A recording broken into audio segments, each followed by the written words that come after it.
یہ ہم نے دیکھا کہ انہیں بنیاد بنا کر یہ بات کہی گئی کہ رسالت مآب صلی اللہ علیہ وسلم اس میں ایسے مایوس ہو جاتے تھے الیاذ باللہ کہ خودکشی کی کوشش کرتے تھے۔ سلامتی ہے ان آنکھوں پہ جو ہدایت پہ نظریں جمائے بیٹھی ہیں، ان کانوں پہ جو ذکر خیر کے منتظر رہتے ہیں، اور ان قدموں پہ جو ہدایت کی راہ پہ گامزن ہیں۔ سوال یہ ہے کہ اللہ تعالیٰ نے وحی نازل کرنا شروع کی، پیغمبر کو اعتماد تھا، انہوں نے اس کو پرسیو کیا، تو اس کے بعد یہ فترہ وحی کیا ہے؟ کیوں وقفہ ہوا؟ کیوں یہ ہوا کہ رسالت مآب صلی اللہ علیہ وسلم سے اللہ کا جو وہ رابطہ تھا، جیسے بالعموم سمجھا جاتا ہے کہ وہ منقطع ہوا کچھ وقفے کے لیے، اس کی حکمت کیا تھی؟ فترہ وحی کیا ہے؟ یہ کیوں کی گئی؟ اس میں شبہ نہیں کہ یہ بڑی اہم بحث ہے۔ اس کی وجہ یہ ہے کہ یہی فترہ ہے یا فترات ہیں جن کو لوگوں نے فتنے کا محل بنا لیا ہے۔ یہ ہم نے دیکھا کہ انہیں بنیاد بنا کر یہ بات کہی گئی کہ رسالت مآب صلی اللہ علیہ وسلم اس میں ایسے مایوس ہو جاتے تھے الیاذ باللہ کہ خودکشی کی کوشش کرتے تھے۔ بلاغات زہری میں جو افسانہ ہم نے پڑھا، اگر غور کیجئے تو اس کی بنیاد یہی تصور ہے کہ وحی میں کچھ فترات آتے رہے ہیں۔ سورہ والضحیٰ کی شان نزول اسی کو بیان کیا جاتا ہے، یعنی یہ بتایا جاتا ہے کہ رسول اللہ صلی اللہ علیہ وسلم پر وحی کا سلسلہ منقطع ہو گیا، ایک لمبی مدت کے لیے منقطع رہا۔ اس دوران میں رسول اللہ صلی اللہ علیہ وسلم کو یہ خیال پیدا ہونے لگا کہ آپ کو چھوڑ دیا گیا ہے، آپ سے منہ موڑ لیا گیا ہے۔ چنانچہ پھر اللہ تعالیٰ نے تسلی دی اور وہ صورتیں نازل ہوئیں جو سورہ والضحیٰ اور سورہ الم نشرح کے نام سے قرآن مجید میں موجود ہیں۔ فترۃ الوحی، اس میں پہلی بنیادی حقیقت سمجھنے کی یہ ہے کہ اللہ تعالیٰ جب کسی ہستی کو پیغمبری کے منصب پر فائز کرتا ہے، نبی بناتا ہے، رسول بناتا ہے اور اس کے ذمے ایک مشن سونپتا ہے، تو اس پر صرف کتاب ہی نازل نہیں ہوتی۔ قرآن مجید نے جہاں یہ بیان کیا ہے کہ پیغمبری کیا ہے اور پیغمبری کے ساتھ اگر کتاب ملتی ہے تو اس کی کیا حیثیت ہے، وہاں یہ واضح کر دیا ہے کہ پیغمبر تو اصل میں اللہ تعالیٰ کے فیصلے سے پناہ دیے جاتے ہیں، ان سے رابطہ ہو جاتا ہے، ان کو ضروری ہدایات دے دی جاتی ہیں، ان کا مشن ان کے سپرد کر دیا جاتا ہے۔ اس کے ساتھ اللہ تعالیٰ کتاب نازل کرتے ہیں۔ وَأَنزَلَ مَعَهُمُ الْكِتَابَ، یعنی یوں نہیں ہے کہ پیغمبر پر وحی آتی ہے تو وہ کتاب ہوتی ہے اور کتاب کے سوا پیغمبر سے کوئی رابطہ نہیں ہوتا۔ ہم نے دیکھا کہ سیدنا موسیٰ علیہ السلام کو جب پہلی مرتبہ مخاطب کیا گیا تو اس میں اللہ تعالیٰ نے اپنا تعارف کرایا۔ ہم نے دیکھا کہ اس میں ان کو یہ بتایا گیا کہ ان کا انتخاب کیوں کیا گیا ہے، ان کو ضروری معجزات دیے گئے، اس کے ساتھ ضروری ہدایات بھی دی گئیں جن میں خاص طور پر نماز کی تاکید کی گئی، اور پھر یہ بھی بتایا گیا کہ فرعون کے پاس جانا ہے اور جانے کا باعث یہ ہے اور وہاں جا کر یہ ذمہ داری انجام دینی ہے۔ یہ ظاہر ہے کہ ابھی تورات کا نزول نہیں ہوا، یعنی اس سے پہلے کی بات ہے۔ وہ وہاں گئے، انہوں نے مصر میں جا کر دعوت پیش کی، اس دوران میں کتنی ضرورتیں پیش آئی ہوں گی، خود اپنی قوم کو جس طرح سے انہوں نے ہدایات دی ہیں اس میں بھی قدم قدم پر اللہ تعالیٰ کی رہنمائی کی ضرورت رہی ہوگی۔ خود قرآن مجید نے سورہ یونس میں یہ نقل کیا ہے کہ ان کو یہ ہدایت کی گئی کہ وہ اپنی قوم میں اپنے ہی گھروں کو قبلہ قرار دے کر نماز با جماعت کا اہتمام کریں۔ یہ ساری چیزیں تورات کے نزول سے پہلے کی ہیں۔ وہ اپنی قوم کو نکال کر لے آئے، پھر وہاں ان کو پہاڑ پر بلایا گیا، انہوں نے 40 دن کا اعتکاف کیا، پھر اس کے بعد ان کو تورات دی گئی۔ یہ دراز نفسی اس لیے میں نے کی کہ یہ بات بالکل واضح ہو جائے کہ وحی کا نزول لازمی طور پر کتاب کا نزول نہیں ہوتا۔ لہٰذا رسالت مآب صلی اللہ علیہ وسلم کو جب نبوت دی گئی، اور جیسے کہ ہم اس سے پہلے بیان کر چکے ہیں کہ اس کے ساتھ قرآن کا نزول بھی شروع ہو گیا، یعنی سورہ فاتحہ نازل ہو گئی، تو اب اس کے بعد قدم قدم پر آپ کو اللہ کی رہنمائی کی ضرورت تھی۔ وہ ضرورت کن پہلوؤں سے تھی؟ وہ ضرورت ان پہلوؤں سے تھی کہ رسول اللہ صلی اللہ علیہ وسلم دین ابراہیمی کی روایت میں مبعوث ہوئے تھے۔ رسول اللہ صلی اللہ علیہ وسلم کا تعلق بنی اسماعیل سے ہے۔ ٹھیک، سرزمین عرب میں اللہ تعالیٰ نے اپنے حرم کی بنیاد رکھی، سیدنا ابراہیم علیہ السلام نے اس کی تعمیر نو کی، اسماعیل علیہ السلام کو اس کی تولیت کے لیے مقرر کیا، اور اس طرح بنی اسماعیل کی ایک بڑی نسل وجود میں آئی۔ ٹھیک، ان میں دین کی روایت موجود تھی، ان میں نماز تھی، ان میں روزہ تھا، ان میں حج تھا، ان کا عمرہ تھا، یہ سب چیزیں موجود تھیں۔ اب جب رسالت مآب صلی اللہ علیہ وسلم کو پیغمبری کا منصب دیا گیا تو یہ ضروری تھا کہ دین ابراہیمی کی یہ ساری روایت آخری پیغمبر کی تصویب سے گزرے، اس کے بغیر یہ اب دنیا کے لیے دین نہیں بن سکتی تھی۔ ٹھیک، یعنی یہ رسالت مآب صلی اللہ علیہ وسلم کا قول و فعل اور تقریر و تصویب تھی جس سے اس کو دین بن کے آگے منتقل ہونا تھا۔ اس کی تجدید ہونی تھی تو رسالت مآب صلی اللہ علیہ وسلم نے کرنی تھی، اس میں کوئی ترمیم و اضافہ ہونا تھا تو رسالت مآب صلی اللہ علیہ وسلم نے کرنا تھا، اس میں اگر کوئی اصلاح مقصود تھی تو وہ رسالت مآب صلی اللہ علیہ وسلم کے ہاتھ ہی سے کی جانی تھی۔ ٹھیک، چنانچہ ان سب چیزوں کو ملحوظ رکھتے ہوئے آپ کو یہ چیزیں بتائی گئیں، سکھائی گئیں۔ سیرت ابن ہشام میں ہم دیکھتے ہیں، اور سیرت کی دوسری کتابوں میں بھی اس کی تفصیلات ہیں کہ جبریل نے آ کر وضو کا طریقہ بتایا، جبریل نے آ کر نماز کے اوقات کی تعین کی۔ اس طرح کی دوسری بہت سی چیزیں اس دوران میں ہوئیں۔ ان پر قیاس کیا جا سکتا ہے کہ مثال کے طور پر تطہیر بدن کی بعض ہدایات، مثال کے طور پر تجہیز تکفین سے متعلق بعض ہدایات ہیں، یہ اسی دوران میں تصویب کے اس مرحلے سے گزری ہوں گی۔ ٹھیک۔ اس کے ساتھ رسالت میں آپ صلی اللہ علیہ وسلم اپنے ساتھیوں کو تعلیم دے رہے ہیں، یعنی دعوت شروع ہو گئی ہے۔ اور جس طرح کہ ہم جانتے ہیں کہ پہلے مرحلے میں رسالت میں آپ صلی اللہ علیہ وسلم نے انفرادی دعوت کا طریقہ اختیار کیا، یہی دعوت کی فطری ترتیب بھی ہے، یعنی اپنے اعزاء کو، اپنے اقربا کو، اپنے کسی دوست کو، اپنے کسی ملنے والے کو، جس طرح کہ ورقہ بن نوفل کو بھی دعوت دی۔ تو جن لوگوں کو دعوت دی گئی رد عمل ہونا تھا، ان میں سے کسی نے نہیں مانا ہوگا اور کچھ ایمان لے آئے ہوں گے۔ جو ایمان لے آئے وہ اب نماز پڑھنے کے لیے بھی جمع ہوتے ہیں، وہ دین سیکھنے کے لیے بھی جمع ہوتے ہیں، ان کی تعلیم تربیت کا اہتمام بھی ہو رہا ہے، ان کو جو حوادث اور احوال پیش آ رہے ہیں ان میں بھی رہنمائی کی ضرورت ہے۔ تو یہ سب رہنمائی ہوتی رہی، اور ہم رسول اللہ صلی اللہ علیہ وسلم کی پوری زندگی میں جانتے ہیں کہ یہ رہنمائی ہوتی رہی۔ کیا ہم نہیں جانتے؟ اور قرآن مجید نے اس کا ذکر نہیں کیا کہ رسول اللہ صلی اللہ علیہ وسلم کی ذاتی زندگی کے بعض معاملات میں بھی اللہ تعالیٰ نے آپ کو ہدایت دی۔ مثال کے طور پر سورہ تحریم میں ہے کہ ایک گھر کا معاملہ، نجی زندگی کا معاملہ پیش آیا، اور اس میں جب رسالت مآب صلی اللہ علیہ وسلم نے یہ بتایا کہ مجھے یہ بات معلوم ہو گئی ہے، اور پوچھا گیا کہ کس طرح، تو جواب دیا کہ نبانی العلیم الخبیر، مجھے اس علیم و خبیر ہستی نے بتا دیا ہے۔ ایسے ہی جنگ بدر کے موقع پر، جنگ احد کے موقع پر قرآن مجید میں جگہ جگہ ذکر آتا ہے۔ عذاب کے موقع پر بنو قریظہ کی طرف پیش قدمی کے لیے اللہ تعالیٰ نے نہ صرف یہ کہ ہدایات دیں، جبریل امین آئے، اور ہم یہ جانتے ہیں کہ قرآن مجید ان کا ذکر کرتا ہے اور یہ بتاتا ہے کہ ایسا ہوا تھا، لیکن وہ ہدایت جب دی جا رہی تھی تو ظاہر ہے کہ قرآن مجید میں وہ کن الفاظ میں دی گئی، کس طرح دی گئی، مذکور نہیں ہے۔ ٹھیک۔ رسالت مآب صلی اللہ علیہ وسلم کے ساتھ جبریل کی جو غیر معمولی ملاقات ہوئی ہے، جس ملاقات کو حدیث جبریل سے تعبیر کیا جاتا ہے، جس میں اگر یہ کہا جائے تو غلط نہیں ہوگا کہ دین سے متعلق اہم ترین سوالات پوچھے گئے ہیں۔ اسلام کیا ہے، ایمان کیا ہے، احسان کیا ہے، قیامت کی نشانیاں کیا ہیں، وہ بھی ظاہر ہے کہ قرآن مجید میں نہیں ہے، لیکن یہ واقعہ پیش آیا۔ ایسے ہی آپ کو حدیثوں میں جگہ جگہ ذکر ملے گا کہ جبریل امین آئے تھے، رسالت مآب صلی اللہ علیہ وسلم جبریل امین کی ملاقات کے متوقع تھے، یہ فلاں بات بتائی گئی۔ بنو قریظہ میں جب ہتھیار کھول دیے گئے تو جبریل امین نے آ کر بتایا کہ ابھی ہتھیار کھولنا اللہ تعالیٰ کے پیش نظر نہیں ہے، آپ ایک نئی پیش قدمی کے لیے تیار ہو جائیں۔ تو رسول اللہ صلی اللہ علیہ وسلم پر بھی جس طرح کہ میں نے سیدنا موسیٰ کی مثال دی، وقتاً فوقتاً ضرورتوں کے لیے وحی آتی تھی، اور یہ ضروری نہیں تھا کہ اس کے لیے قرآن ہی نازل کیا جائے۔ یہ ساری بات میں نے اس لیے آپ سے کہی ہے کہ رسول اللہ صلی اللہ علیہ وسلم کے بارے میں جب یہ کہا جائے گا کہ وحی میں انقطاع ہوا، تو اس فترۃ الوحی یا وحی میں انقطاع سے مراد اصل میں قرآن کے نزول میں انقطاع ہوتا۔ اچھا، یہ بات سمجھنی بہت ضروری ہے۔ یعنی یہ نہیں کہ اللہ تعالیٰ نے پیغمبر کو بلا دیا یا رابطہ منقطع ہو گیا، یا جبریل امین اب ضرورت پڑتی ہے اور ہدایت دینے کے لیے نہیں آتے، اور رسالت مآب صلی اللہ علیہ وسلم اس سے مایوس ہو کر کسی پہاڑ پر چڑھ جائیں اور خودکشی کرنے کی خاکم بدہن کوشش کریں۔ اس طرح کی کوئی بات نہیں ہوئی۔ یعنی یہ جو کچھ بھی روایتوں میں آثار ملتے ہیں فترۃ الوحی کے، جس کو بنیاد بنا کر یہ افسانہ طرازی کی گئی ہے، وہ اصل میں قرآن مجید کے نزول کا فترہ ہے۔ اچھا، قرآن مجید کے نزول میں اگر وقفہ آئے گا تو ظاہر ہے کہ اللہ کی کسی حکمت پر مبنی ہوگا۔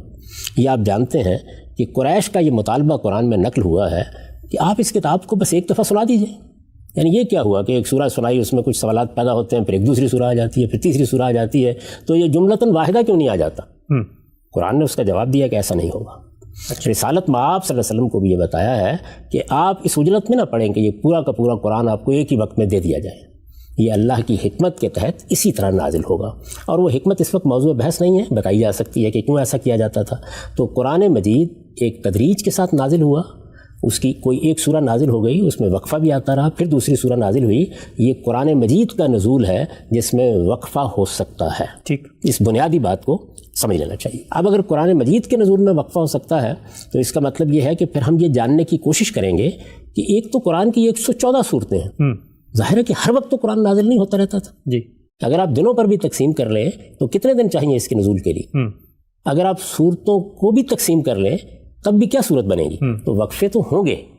یہ جو روایتوں میں فترۃ الوحی کا ذکر آ گیا ہے تو یہ صاف معلوم ہوتا ہے کہ ذرا طویل وقفہ ہے۔ اچھا، اور دوسرے یہ کہ یہ کوئی ایسا پرحکمت وقفہ ہے کہ جس میں اللہ تعالیٰ نے فی الواقع نزول کو کچھ دیر کے لیے روک دیا۔ اچھا، یعنی ایک ہے کہ جو ضرورتیں ان کے لحاظ سے نزول میں وقفہ آنا، وہ تو نجمن ہو رہا ہے، وہ تو ہو ہی رہا ہے، وہ بعد کے زمانوں میں بھی ہوتا رہا ہے، یعنی ہر وقت قرآن نہیں نازل ہوتا رہتا تھا۔ لیکن یہ وقفہ کس نوعیت کا تھا کہ جو موضوع بحث بن گیا، اس کو آپ کے سوال کے جواب میں سمجھنے کی کوشش کرتے ہیں۔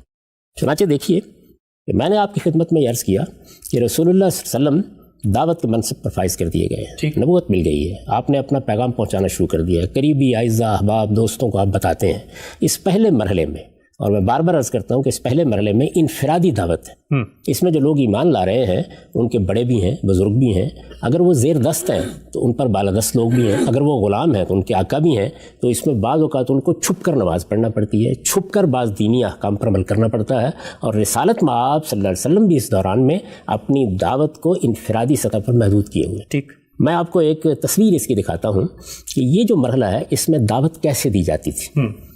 یہ اس لیے ضروری ہے کہ قرآن مجید نے ہمیں یہ بتایا ہے کہ جب اس کا پے در پے نزول شروع ہو گیا تو اس کے بعد رسول اللہ صلی اللہ علیہ وسلم کو اس کا پابند کر دیا گیا کہ آپ قرآن ہی کے ذریعے سے تذکیر کریں گے۔ ٹھیک، چنانچہ فرمایا ہے کہ ذکر بالقرآن من یخاف وعید، درست۔ اس طرح یہ فرمایا ہے جاہد بہی جہادن کبیرہ۔ اسی طرح یہ ارشاد ہوا ہے کہ قل اوحی الی ھذا القرآن لانذرکم بہ ومن بلغ، یعنی تذکیر اسی قرآن سے ہو، اسی کے ذریعے سے جہاد کبیر کیا جائے، اسی کے ذریعے سے دعوت پیش کی جائے، اور یہ نازل اس لیے کیا گیا ہے کہ اس کے ذریعے سے انذار کیا جائے۔ تو بعد میں تو یہ ہوا، لیکن اس دوران میں یعنی جب ابھی قرآن کا نزول اس طرح شروع نہیں ہوا، سورہ فاتحہ نازل ہو چکی ہے، نزول کی ابتدا ہو گئی ہے، اس پر ہم اس سے پہلے تفصیل سے گفتگو کر چکے ہیں۔ دعوت کا کام جاری ہے، وہ منقطع نہیں ہوا۔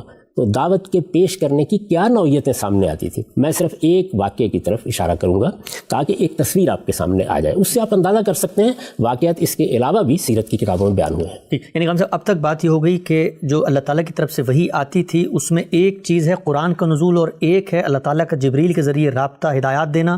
جو سلسلہ کسی حکمت کے تحت روکا گیا وہ قرآن کا نزول تھا، اور جب وہ روکا گیا تو اس دوران دعوت کی کیا نوعیت تھی آپ بتانے جا رہے ہیں؟ یہ میں اس لیے بتانے جا رہا ہوں جیسے کہ میں نے ذکر کیا کہ بعد میں آپ پابند کر دیے گئے تھے کہ قرآن ہی کے ذریعے سے تذکیر اور نصیحت ہوگی، دعوت کی بنیاد اسی کو بنایا جائے گا۔ چنانچہ بعد کے زمانوں میں آپ دیکھتے ہیں کہ لوگ باہر سے آئے ہیں، ملنے کے لیے آئے ہیں، پوچھتے ہیں آ کر تو آپ قرآن کا کوئی حصہ سنا دیتے ہیں۔ صحابہ کرام کو بھی اسی کی تعلیم دی گئی، چنانچہ جب حبشہ وہ گئے اور وہاں ان سے پوچھا گیا تو انہوں نے قرآن ہی سنایا۔ لیکن اس زمانے میں یہ ابن ہشام کی سیرت ہے، ابن اسحاق سے یہ روایت نقل کر رہے ہیں، یہ پوری روایت سن لیجئے، اس سے اندازہ ہو جائے گا کہ کیا صورتحال تھی۔ یہ کہتے ہیں کہ وَذَكَرَ بَعْضُ أَهْلِ الْعِلْمِ أَنَّ رسول اللہ صلی اللہ علیہ وسلم کان اذا حضرت الصلاۃ خرج إلى شعاب مکہ، یعنی رسول اللہ صلی اللہ علیہ وسلم بعض اہل علم بیان کرتے ہیں کہ جب نماز کا وقت آتا تو مکے کی گھاٹیوں میں نکل جاتے تھے۔ ٹھیک، ظاہر ہے اس کی ضرورت اسی پہلو سے ہوگی کہ ابھی ان چیزوں کو زیادہ نمایاں کرنا مقصود نہیں، نماز آپ کے ساتھ دوسرے لوگوں نے بھی پڑھنی ہے، وہ نگاہ میں آ جائیں گے۔ چنانچہ یہ بیان ہے یہاں خرجہ الی شعاب مکہ و خرجہ معه علی ابن ابی طالب، اور رسالت مآب صلی اللہ علیہ وسلم کے ساتھ علی ابن ابی طالب بھی اسی طرح نماز کے لیے مکے کی گھاٹیوں کی طرف نکل جاتے تھے۔ اچھا، کیوں؟ مستخفین من ابیہ ابی طالب و من جمیع اعمامہ و سائر قومہ، اس لیے کہ اس وقت تک علی ابن ابی طالب کی یہ ضرورت تھی کہ وہ اپنے اسلام کو یا اس نئے دین کو اپنے باپ ابو طالب سے، اپنے دوسرے چچاؤں سے اور اپنی باقی قوم کے لوگوں سے چھپا کر رکھیں۔ ٹھیک، یہ اس وقت کی ضرورت تھی، یہ رسالت مآب صلی اللہ علیہ وسلم کی ضرورت نہیں تھی۔ نبی اپنی دعوت کو چھپا کر نہیں رکھتا، نبی صلی اللہ علیہ وسلم کی دعوت تو انفرادی سطح پر جاری تھی، لیکن یہ ایمان لانے والوں کی بہرحال ضرورت تھی۔ فیصلی عن الصلوات فیہا، اور پھر اس طرح مکے کی گھاٹیوں میں جا کر دونوں نماز پڑھتے تھے۔ فیضا امسیا رجا، اور جب شام کا وقت ہونے کو ہوتا تو لوٹ آتے تھے۔ فمکث کذالک ما شاء اللہ ان یمکث، یہی معاملہ رہا جب تک اللہ نے چاہا، یعنی کچھ عرصے تک ایسے ہی باہر جانے کا سلسلہ جاری رہا اور وہاں جا کے دونوں نماز پڑھ لیتے۔ ثم ان ابا طالب اسرا علیہما یوما وہما یصلیان، اب اس میں ہوا کیا کہ ایک دن دونوں نماز پڑھ رہے تھے مکے کی کسی گھاٹی میں کہ ابو طالب نمایاں ہو گئے۔ اچھا، وہ مطلع ہوئے ہوں گے یا ویسے نکلے ہوں گے تو وہ وہاں آ گئے۔ اب انہوں نے آ کے کیا کہا، فقال لرسول اللہ صلی اللہ علیہ وسلم، ابو طالب نے آ کر رسول اللہ صلی اللہ علیہ وسلم سے کہا، ابن اخی ما ھذا الدین الذی اراک تدین بہ، بھتیجے یہ کیا دین ہے، یہ جو میں دیکھ رہا ہوں جو دین تم نے اپنا لیا ہے یہ کیا دین ہے؟ یا ابن اخی ما ھذا الدین الذی اراک تدین بہ، قال اے امی ھذا دین اللہ، آپ نے فرمایا چچا جان یہ اللہ کا دین ہے، وہ دین و ملائکتہ ہی، اور اس کے فرشتوں کا دین ہے، وہ دین و رسول ہی، اور اس کے رسولوں کا دین ہے، وہ دین و ابینا ابراہیم، اور یہ ہمارے باپ ابراہیم کا دین ہے۔ آپ کو یاد آ گیا ہوگا کہ کم و بیش یہی لب و لہجہ ہے جو سیدنا یوسف نے زندہ کے ساتھیوں کے سامنے دعوت پیش کرتے ہوئے اختیار فرمایا ہے۔ اس میں خاص طور پر یہ حوالہ دیا گیا ہے کہ تم سب ابراہیم کی اولاد ہو، یہ ابراہیمی کا دین ہے، اصل دین یہی ہے، یہی ملت ہے جس کی دعوت کے لیے اللہ تعالیٰ نے مجھ کو مبعوث فرمایا ہے۔ اور کما کار، یعنی جیسے انہوں نے ایک فقرہ نقل کیا، کہتے ہیں کہ ظاہر ہے کہ یہ ہم نے جو نقل کیا ہے تو اس طرح کی کچھ بات آپ نے ان کے سامنے رکھی، ہو سکتا ہے 10 فقرے بولے گئے ہوں، لیکن راوی حضرات جو کچھ یاد رکھ سکتے ہیں وہ بیان کر دیتے۔ اس کے بعد آپ نے فرمایا بَعَثَنِ اللَّهُ بِهِ رَسُولًا لِلْعِبَادِ، یعنی یہ وہ دین ہے جس کے ساتھ اللہ نے مجھے بندوں کے لیے اپنا رسول بنا کر بھیجا ہے۔ وَأَنْتَ أَمِّي أَحَقُّ مَنْ بَذَلْتُ لَهُ النَّصِيحَةَ وَدَعَوْتُهُ إِلَى الْهُدَىٰ، اور چچا جان آپ سب سے زیادہ اس چیز کے حقدار ہیں کہ میں اپنی خیرخواہی آپ کے لیے صرف کر دوں اور آپ کو ہدایت کی دعوت دوں۔ وَحَقُّ مَنْ أَجَابَنِي إِلَيْهِ وَأَعَانَنِي عَلَيْهِ، اور اسی طرح آپ اس کے لیے بھی سب سے بڑھ کر حق ہیں کہ آپ میری اس دعوت کو قبول کریں اور اس کام میں میری مدد کریں۔ اس سے اندازہ کیا جا سکتا ہے کہ اس وقت کس طرح کی گفتگو ہوتی تھی اور کس طریقے سے رسالت مآب صلی اللہ علیہ وسلم اور کس حوالے سے اپنا پیغام پیش کرتے تھے۔ یہ سلسلہ جاری رہا۔ اس دوران میں اللہ تعالیٰ نے سورہ فاتحہ کے بعد نزول وحی میں اپنی حکمت کے تحت ایک وقفہ رکھا۔ اچھا، میرے نزدیک یہ پہلا فترہ ہے، اور اس کے لیے خود قرآن مجید ہی کی روشنی میں استدلال کیا جا سکتا ہے۔ یعنی یہ بات تو آپ کو روایتوں میں مل جائے گی کہ فترات ہوئے، ایک سے زیادہ ہوئے، لیکن یہ پہلا فترہ ہے۔ میں عرض کر چکا ہوں کہ قرآن مجید روز نازل نہیں ہوتا تھا، فترات تو آخر تک ہوں گے، لیکن قابل ذکر فترات میں یہ پہلا فترہ ہے۔ یہ کیوں ہوا؟ اس کی حکمت کیا ہے؟ دیکھیے، قرآن مجید کے بارے میں میں عرض کر چکا کہ جب اس کے نزول کی ابتدا ہوئی تو سب سے پہلے سورہ نازل ہوئی سورہ فاتحہ۔ سورہ فاتحہ اپنے مضمون کے لحاظ سے کیا ہے؟ وہ ایک دعا ہے۔ کس چیز کی دعا ہے؟ بعثت محمدی کی دعا، اس کے بعد نزول قرآن کی دعا، یعنی رسالت مآب صلی اللہ علیہ وسلم کی زبان پر بھی یہ دعا جاری ہو گئی، صحابہ کی زبان پر بھی یہ دعا جاری ہو گئی، قرآن کا نزول ہو گیا، اور یہ طلب بھی پیدا ہو گئی کہ اب اللہ تعالیٰ یہ کتاب نازل کریں گے تو اس میں اور صورتیں بھی آئیں گی یا اور آیات بھی اتریں گی۔ اس موقع کے اوپر اس دعا میں کیا کہا جا رہا ہے؟ پروردگار ہمیں سیدھی راہ کی ہدایت بخش۔ ظاہر ہے کہ سیدھی راہ کی ہدایت کے لیے بھی طلب پیدا ہونی چاہیے، اور قرآن کے نزول کے لیے بھی طلب پیدا ہونی چاہیے۔ تو کچھ وقت ایسا گزرنا چاہیے کہ جس میں یہ طلب پیدا ہو۔ جب دعا سکھائی جائے گی تو جس طرح ہم دعا کرتے ہیں، اللہ تعالیٰ کے سامنے تضرع کے ساتھ عرضداشت پیش کرتے ہیں کہ پروردگار ہمیں یہ چیز عطا ہو، ہم پر یہ عنایت ہو، کچھ وقت گزرنا چاہیے نا۔ یعنی یہ دعا کرائی کیوں جا رہی ہے؟ اس لیے تو کرائی جا رہی ہے کہ قرآن کی قدر و قیمت واضح ہو، ہدایت کی قدر و قیمت واضح ہو۔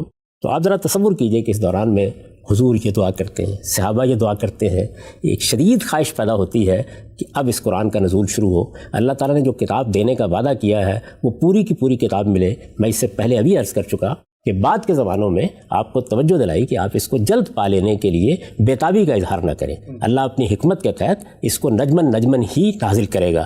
تو اس کا مطلب یہ ہے کہ شدید خواہش ہے۔ اور یہ قرآن مجید جب دعوت کا ذریعہ بن گیا، کیونکہ قرآن مجید باقی کتابوں کے مقابلے میں بہت منفرد ہے اس اعتبار سے کہ وہ صرف ہدایت کو بیان نہیں کرتا، اس کے ساتھ وہ انذار کی کتاب بھی ہے۔ یعنی رسول اللہ صلی اللہ علیہ وسلم کے لیے اس کو ذریعہ انذار بھی بنایا گیا ہے۔ تو بعد کے زمانوں میں اس کی طلب اس ضرورت کے لحاظ سے ہوگی، اس وقت دعا اور یہ بشارت کے قرآن نازل ہوگا، تو اس کی سچی طلب پیدا کرنے کے لیے ایک وقفہ ہے۔ سبحان اللہ۔ یہ ہفتے کا تھا، یہ مہینے کا تھا، یہ چند مہینوں کا تھا، یہ تو تعین کے ساتھ نہیں بتایا جا سکتا، لیکن یہ پہلا فترہ ہے۔ اس فترے کے بعد قرآن مجید کا پھر باقاعدہ نزول شروع ہو گیا۔ ٹھیک، یہ اس پہلے فترے کے بارے میں۔ اس کے بعد ایک دوسرا بڑا فترہ بھی آیا ہے، اس پر بھی گفتگو کرنی ہے، اور مجھے یہ بتانا ہے کہ اس فترے کی وجہ کیا بنی، اس کے لیے قرآن مجید میں کیا استدلال ہے۔ لیکن اس کو سمجھ لینا چاہیے کہ اگر سورہ فاتحہ پہلی سورہ ہے، اور اگر سورہ فاتحہ کا مضمون یہی ہے، اور اگر سورہ فاتحہ قرآن کے نزول کی طلب پیدا کرنے کے لیے نازل کی گئی ہے، اور آج بھی جب ہم اس سورہ کو پڑھتے ہیں تو اصل میں یہ قرآن ہی سے ہمارا رشتہ جوڑتی ہے، اور اسی لیے ہماری نمازوں میں یہ ترتیب قائم کی گئی ہے کہ ہم پہلے فاتحہ پڑھتے ہیں، گویا اس میں دعا کرتے ہیں کہ اہدنا الصراط المستقیم، اور اس کے بعد قرآن کا ایک حصہ ملاتے ہیں تاکہ یہ تعلق ہمیشہ واضح رہے کہ یہ دعا ہے اور قرآن جواب دعا ہے۔ ٹھیک، ہم سب بہت ہی تفصیل سے آپ نے پہلو واضح کیا، اور یہ بہت اہم پہلو ہے کہ روایتوں میں جو تصور سامنے آ رہا تھا فترات کا، اس میں نعوذ باللہ رسالت محمد صلی اللہ علیہ وسلم کے ایک مایوسی، ایک یاس کی کیفیت تھی، اور جیسا کہ روایتوں میں بیان ہوا ہے کہ وہ اللہ سے رابطے کے منتظر تھے لیکن وہاں سے رابطہ نہیں ہو رہا تھا۔ یہ پہلو تو آپ نے بڑی خوبی سے واضح کیا کہ وحی میں جب انقطاع کی بات کی جاتی ہے تو قرآن مجید میں ایک پرحکمت وقفے زیر بحث ہیں، نہ کہ اللہ کا رابطہ۔ سورہ فاتحہ کے بعد یہ فترہ کیوں آیا، وہ بھی بات سمجھ میں آتی ہے کہ لوگ نمازوں میں سورہ فاتحہ پڑھ رہے ہیں، ابن ہشام سے اس کا منظرنامہ بھی سامنے آیا کہ رسول اللہ صلی اللہ علیہ وسلم کیسے انفرادی دعوت دے رہے ہیں، لیکن اس کے بعد کہ پہلے فترے کے بعد دوسرا فترہ ہوا، جابر بن عبداللہ کی روایتیں بتاتی تھی ہوا، روایت کیا کہتی ہے اور اس فترے کی حکمت کیا تھی؟ میں اس سے پہلے یہ عرض کر چکا ہوں کہ جس طرح سورہ فاتحہ نے ہمیں یہ بتایا کہ اس کا مضمون یہ تقاضا کر رہا ہے کہ اس کے بعد ایک فترہ ہونا چاہیے، وہی میں ایک وقفہ آنا چاہیے، اسی طرح سورہ مزمل کا مضمون بھی یہی تقاضا کر رہا ہے۔ قرآن مجید نے آخری باب میں پہلے وہ صورتیں ترتیب میں رکھی ہیں جن صورتوں کے بارے میں عرض کر چکا کہ وہ پہلے فترے کے بعد نازل ہوئی ہیں، وہ 6 صورتیں ہیں۔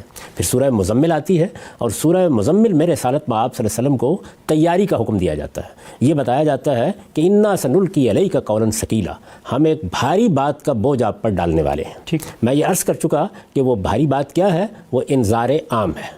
یہ بات بھی وضاحت کے ساتھ بیان ہو چکی ہے کہ اللہ کے پیغمبروں کی دعوت میں یہ سب مراحل آتے ہیں، یعنی انذار کا مرحلہ، انفرادی طور پر دعوت کا مرحلہ، انذار عام کا مرحلہ، اتمام حجت کا مرحلہ، اس طرح کے بہت سے مراحل۔ تو رسالت مآب صلی اللہ علیہ وسلم کی دعوت کا پہلا مرحلہ وہ تھا جس کو ہم انفرادی دعوت کا مرحلہ کہہ سکتے ہیں۔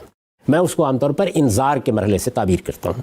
انذار کا یہ مرحلہ ان 6 صورتوں پر ختم ہو گیا۔ اس کے بعد سورہ مزمل نے آ کر یہ کہا کہ ہم جس بھاری بات کا بوجھ آپ پر ڈالنے والے ہیں اس کے لیے کچھ تیاری کی ضرورت ہے۔ ٹھیک، یعنی آپ کو ایک بڑے کام کے لیے اٹھنا ہے، یہ غیر معمولی ذمہ داری ہے، اس میں یہ ضروری ہے کہ آپ اپنے آپ کو تیار کریں۔ اور وہ تیاری کیا ہے؟ ارشاد فرمایا ہے کہ تہجد کی نماز کا اہتمام کیا جائے، اس میں ترتیل کے ساتھ ٹھہر ٹھہر کر قرآن پڑھا جائے، اور خاص طور پر یہ ہدایت فرمائی ہے کہ وَتَبَتَّلْ إِلَيْهِ تَبْتِيلًا، یعنی اللہ تعالیٰ کی طرف گوشہ گیر ہو جائیں۔ ایک توجہ وہ ہے جو دعوت کے مخاطبین کی طرف ہوتی ہے۔ یہ فرمایا کہ اس مصروفیت سے تو ہم آپ کو الگ نہیں کر رہے، وہ مصروفیت رہے گی، لیکن اس کے ساتھ اپنی راتوں میں آپ اپنے پروردگار کی طرف گوشہ گیر ہوں۔ گویا ایک نوعیت کی اعتکاف کی سی صورت پیدا کر لیں، اللہ کو یاد کریں، اس کی معرفت حاصل کرنے کی صحیح کریں، اس کا ذکر کریں، اس سے مناجات کریں، اس سے توفیق طلب کریں، تاکہ بعد کے مراحل میں اللہ تعالیٰ کی نصرت آپ کو حاصل ہو اور آپ اس ذمہ داری کو ادا کر سکیں۔ ٹھیک، یہ ہدایت سورہ مزمل میں کی گئی۔ سورہ مزمل کا وہ حصہ میں آپ کو پڑھ کے سنا چکا ہوں۔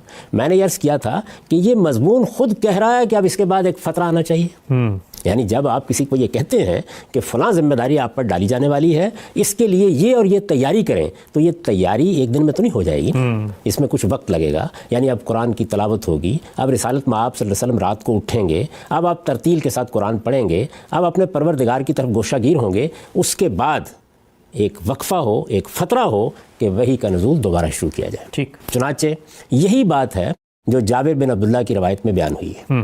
جابر بن عبداللہ کی روایت اس سے پہلے میں سنا چکا آپ کو، اور یہ بھی عرض کر چکا کہ یہ روایت کس طرح زیر بحث آئی۔ یعنی راوی یہ بیان کرتے ہیں کہ کیا قرآن مجید کی پہلی سورہ الگ ہے؟ عام طور پر تو یہی کہا جاتا ہے۔ وہ جواب میں یہ کہہ رہے ہیں کہ میں نے یہ بات جابر بن عبداللہ انصاری سے پوچھی تھی رضی اللہ عنہ، اور انہوں نے اس کے جواب میں مجھے یہ کہا تھا کہ میں باقی بات تو نہیں جانتا، لیکن اتنی بات میں نے رسول اللہ صلی اللہ علیہ وسلم سے سنی ہے کہ سورہ مدثر کا نزول اس طرح ہوا تھا۔ ہم اس پر بحث کر کے بتا چکے کہ اس میں راوی لوگوں نے کچھ بیان کرنے میں غلطی کی ہے، لیکن دوسرے طرق کا مطالعہ کرنے سے خود روایت سے یہ واضح ہو جاتا ہے کہ یہ سارا معاملہ پہلی وحی کا نہیں ہے، یہ فترہ کے بعد پہلی وحی کا ہے۔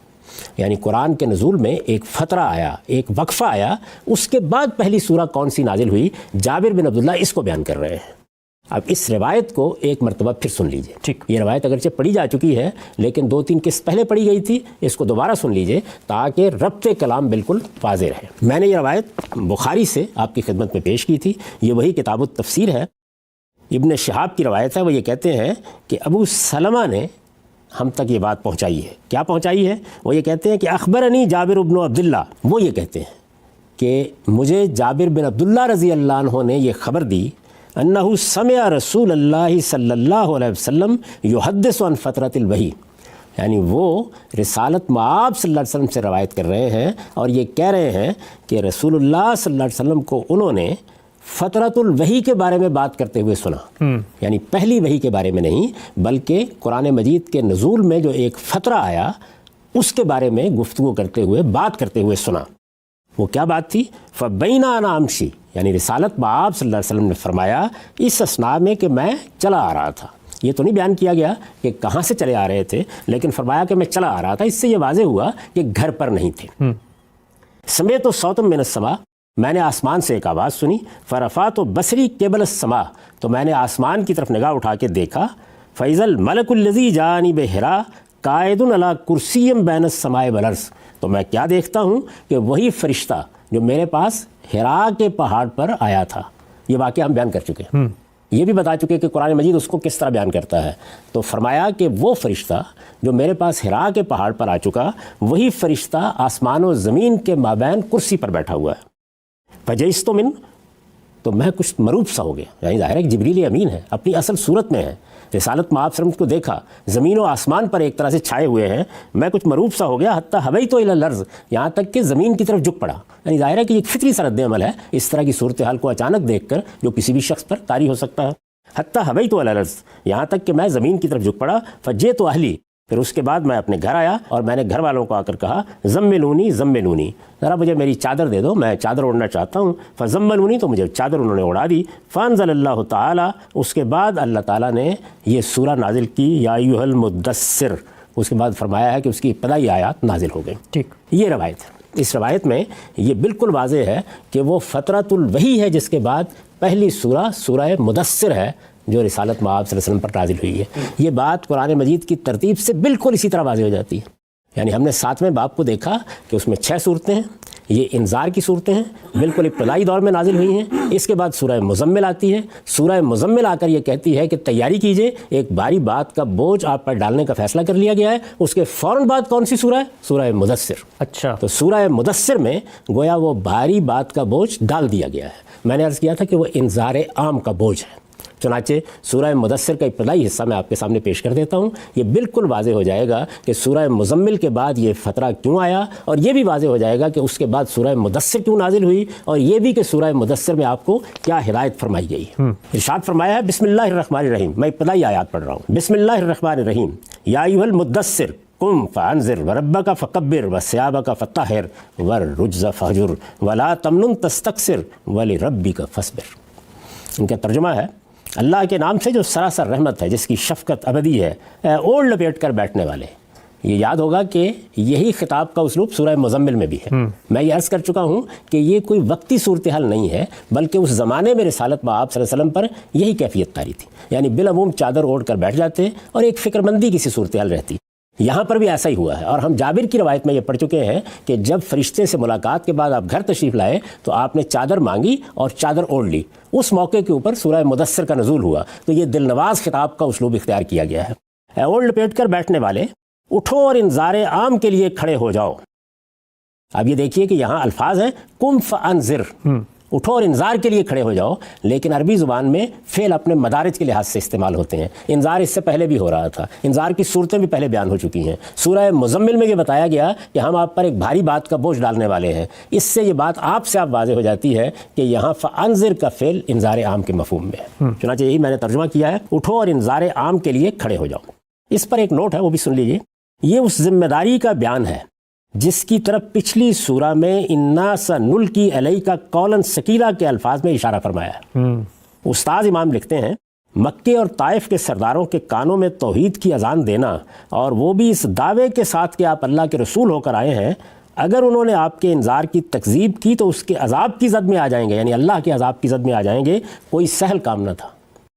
یعنی مکے اور طائف کے سرداروں کو یہ کہنا کوئی سہل کام نہ تھا۔ اس بھاری ذمہ داری سے آپ کا ہراس محسوس کرنا ایک امر فطری تھا۔ چنانچہ ابتداً آپ نے اپنے کام کو اپنے خاص خاندان والوں ہی تک محدود رکھا، اور ان پر بھی نہایت احتیاط کے ساتھ صرف اپنے بعض مشاہدات و تجربات کا اظہار فرما کر ان کا رد عمل معلوم کرنا چاہا، جو نہایت مخالفانہ صورت میں سامنے آیا۔ چنانچہ اس دور میں آپ پر نہایت شدید فکر مندی کی حالت طاری رہی، جس کی تصویر مزمل اور مدثر کے الفاظ سے ہمارے سامنے آتی ہے۔ لیکن اللہ تعالیٰ نے جس مقصد کے لیے آپ کو مبعوث فرمایا تھا وہ ہونا تھا۔ چنانچہ پہلے سورہ مزمل میں آپ کو اس صورتحال کے مقابلے کے لیے تیاری کی ہدایت ہوئی، پھر اس سورہ میں کمر باندھ کر انذار عام کے لیے اٹھ کھڑے ہونے کا حکم ہوا۔ اے اوڑھ لپیٹ کر بیٹھنے والے، اٹھو اور انذار عام کے لیے کھڑے ہو جاؤ، اپنے رب ہی کی کبریائی کا اعلان کرو، اپنے دامن دل کو پاک رکھو، شرک کی غلاظت سے دور رہو، اور دیکھو اپنی صحیح کو زیادہ خیال کر کے منقطع نہ کر بیٹھو، اور اپنے پروردگار کے فیصلے کے انتظار میں ثابت قدم رہو۔ اس کے بعد پھر آگے سورہ ہے۔ اس سے آپ اندازہ کر سکتے ہیں کہ یہ فترہ کیا تھا، یہ فترہ کیوں آیا، اس کی حکمت کیا تھی۔ قرآن خود اس فترے کو کس طریقے سے واضح کرتا ہے، اور سورہ مدثر کے بارے میں یہ بات کیوں روایتوں میں آ گئی کہ یہ پہلی سورہ ہے، یہ فترۃ الوحی کے بعد پہلی سورہ ہے، یہ اس وقفے کے بعد پہلی سورہ ہے، اور یہی بات ہے جس کی صراحت خود روایت میں بھی ہو گئی ہے۔ لہٰذا کوئی وجہ نہیں ہے کہ اس کو قبول کرنے سے انکار کیا جائے، کیونکہ قرآن مجید اپنی ترتیب سے خود یہی بات واضح کر رہا ہے۔ ٹھیک، اب اس کے بعد جو سب سے اہم چیز ہے وہ یہ ہے، اس موقع پر روایت بھی یہ بتا رہی ہے کہ رسالت مآب صلی اللہ علیہ وسلم نے دوسری مرتبہ جبریل امین کو ان کی اصل صورت میں دیکھا۔ ہم اسراء اور معراج پر گفتگو کرتے ہوئے یہ بتا چکے ہیں کہ خود رسالت مآب صلی اللہ علیہ وسلم نے ان دونوں مواقع کا ذکر بھی کیا ہے، اور یہ بات بھی روایتوں میں آ چکی ہے۔ دونوں مرتبہ آپ نے فرمایا کہ میں نے جبریل امین کو ان کی اصلی صورت میں دیکھا ہے۔ جبریل امین کے ساتھ وہ بارہا آتے تھے، ملاقات ہوتی رہتی تھی، وہی کرتے تھے، قرآن نازل کرتے تھے، لیکن اصلی صورت میں خود رسالت مآب صلی اللہ علیہ وسلم کا ارشاد ہے کہ میں نے 2 ہی مرتبہ ان کو دیکھا ہے، اور دونوں مرتبہ اسی زمین پر کھڑے ہوئے دیکھا ہے، اور اس طرح دیکھا ہے کہ وہ آسمان سے گویا نیچے کی طرف آ رہے ہیں۔ یہ تصویر ہم اس سے پہلے روایتوں کی صورت میں پیش کر چکے ہیں۔ اب ذرا ایک نظر یہ بھی دیکھیے کہ جیسے ہم نے یہ دیکھا تھا کہ قرآن مجید نے اس پہلے واقعے کو کیسے بیان کیا ہے۔ سورہ نجم میں یہ عرض کر چکا ہوں کہ سورہ نجم ہے جو ان دونوں ملاقاتوں کو بیان کرتی ہے۔ ٹھیک، روایتوں میں راوی کتنی بات بیان کرتے ہیں، کتنی چھوڑ دیتے ہیں، کس طرح بیان کرتے ہیں، اس سے ذرا تھوڑی دیر کے لیے الگ ہو جائیے، اور پھر یہ دیکھیے کہ قرآن مجید نے کس شان کے ساتھ پہلی ملاقات کو بیان کیا تھا، اور پھر کس شان کے ساتھ اس دوسری ملاقات کو بیان کیا ہے۔ تو میں آپ کے سامنے سورہ نجم کا وہ حصہ پڑھتا ہوں۔ ارشاد فرمایا ہے، وَلَقَدْ رَآهُ نَزْلَةً أُخْرَىٰ عِندَ سِدْرَةِ الْمُنتَهَىٰ عِندَهَا جَنَّةُ الْمَأْوَىٰ إِذْ يَغْشَى السِّدْرَةَ مَا يَغْشَىٰ مَا زَاغَ الْبَصَرُ وَمَا طَغَىٰ لَقَدْ رَأَىٰ مِنْ آيَاتِ رَبِّهِ الْكُبْرَىٰ۔ اور اس نے ایک مرتبہ پھر اسے سدرۃ المنتہا کے پاس اترتے دیکھا ہے، ایک مرتبہ پھر، اور اس نے ایک مرتبہ پھر اسے سدرۃ المنتہا کے پاس اترتے دیکھا ہے۔ جابر بن عبداللہ کی روایت میں جس دوسری ملاقات کا ذکر ہے، یہ قرآن اس کو بیان کر رہا ہے۔ اور اس نے ایک مرتبہ پھر اسے سدرۃ المنتہا کے پاس اترتے دیکھا ہے، جس کے پاس ہی جنت الماوا ہے۔ جب سدرہ پر چھا رہا تھا جو کچھ کے چھا رہا تھا، اس کی نگاہ نہ بہکی نہ بے قابو ہوئی، اس نے اپنے پروردگار کی بڑی بڑی نشانیاں دیکھی۔ یہ سورہ نجم ہے۔ اس میں پہلی وحی کا بھی آپ بیان سن چکے، یہ دوسری وحی کا بیان بھی آپ نے سن لیا۔ اپنے ذوق کی تسکین کے لیے آپ اجازت دیں تو میں ان دونوں کو ایک ہی مرتبہ پڑھ دیتا ہوں تاکہ ایک پوری تصویر آپ کے سامنے آ جائے۔ ضرور۔ اللہ کے نام سے جو سراسر رحمت ہے، جس کی شفقت ابدی ہے، تارے گواہی دیتے ہیں جب وہ گرتے ہیں کہ تمہارا رفیق نہ بھٹکا ہے نہ بہکا ہے، وہ اپنی خواہش سے نہیں بولتا۔ یہ قرآن تو ایک وحی ہے جو اسے کی جاتی ہے، اس کو ایک زبردست قوتوں والے نے تعلیم دی ہے جو بڑا صاحب کردار، بڑا صاحب حکمت ہے۔ چنانچہ وہ نمودار ہوا اس طرح کہ وہ آسمان کے اونچے کنارے پر تھا، پھر قریب ہوا اور جھک پڑا، یہاں تک کہ 2 کمانوں کے برابر یا اس سے کچھ کم فاصلہ رہ گیا۔ پھر اللہ نے وحی کی اپنے بندے کی طرف جو وحی کی، جو کچھ اس نے دیکھا وہ دل کا وہم نہ تھا۔ اب کیا تم اس چیز پر اس سے جھگڑتے ہو جو وہ آنکھوں سے دیکھ رہا ہے؟ اور اس نے ایک مرتبہ پھر اسے سدرۃ المنتہا کے پاس اترتے دیکھا ہے، جس کے پاس ہی جنت الماوا ہے۔ جب سدرہ پر چھا رہا تھا جو کچھ کے چھا رہا تھا، اس کی نگاہ نہ بہکی نہ بے قابو ہوئی، اس نے اپنے پروردگار کی بڑی بڑی نشانیاں دیکھی ہیں۔ اس کے بعد کسی روایت کی طرف التفات کی کیا ضرورت باقی رہ جاتی؟